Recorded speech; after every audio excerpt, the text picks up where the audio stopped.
Hi guys, Julie here from Renovating Made Easy with a quick update on day 2 of the renovation. So I just quickly wanted to say about the law of attraction. So I read a lot and listen to a lot of stuff about the law of attraction through Abraham Hicks and Napoleon Hill amongst others.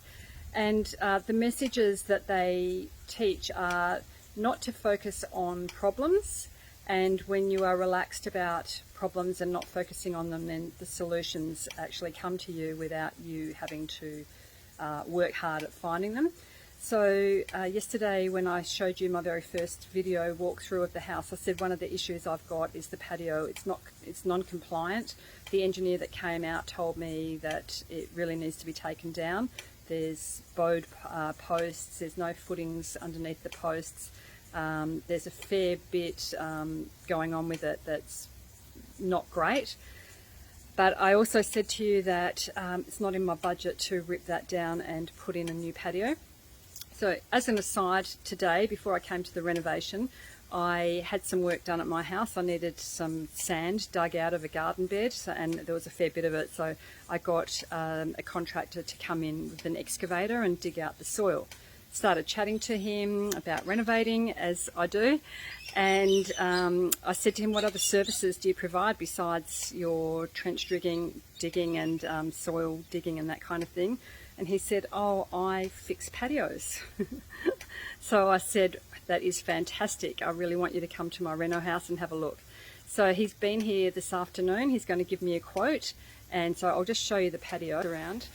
So you can see that post there, second from the end, it's quite bowed, and this one over here is very bowed, quite significantly. So he said that he can take out all the posts, put the correct footings in, and then replace the 2 bowed ones for me. Then I think we'll probably just paint the posts so that they all look the same.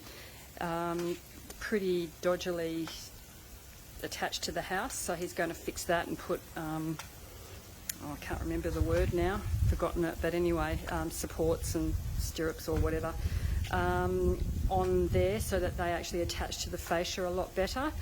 He is also going to put another beam in up here so that it supports better, and probably another post over here for this little one. So he's going to actually fix it so that it will be compliant. Obviously, so he's going to give me a quote anyway, so we'll see how that goes. But so far I'm pretty happy with that, pretty excited about it.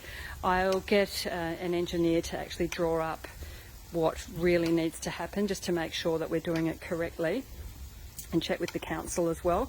But yeah, I just thought I'd share that little piece of nice news for day 2. And we'll see how we go with the other issues that come up. So I'll keep you posted on how the quotes go. Oh, and the other thing that he said, because I might have explained to you yesterday that normally I would have all of the trades have quoted before settlement so that they can get started the day after settlement. But with this particular house, there was a tenant living in here with a lot of stuff, so it was a bit difficult to get in. Plus it was lead up to Christmas and all of the trades were so busy that they didn't have time to come and quote, and now they're all on holidays until the 10th of January. So this is the first time that I haven't sort of had a whole heap of guys lined up ready to go in the first few days.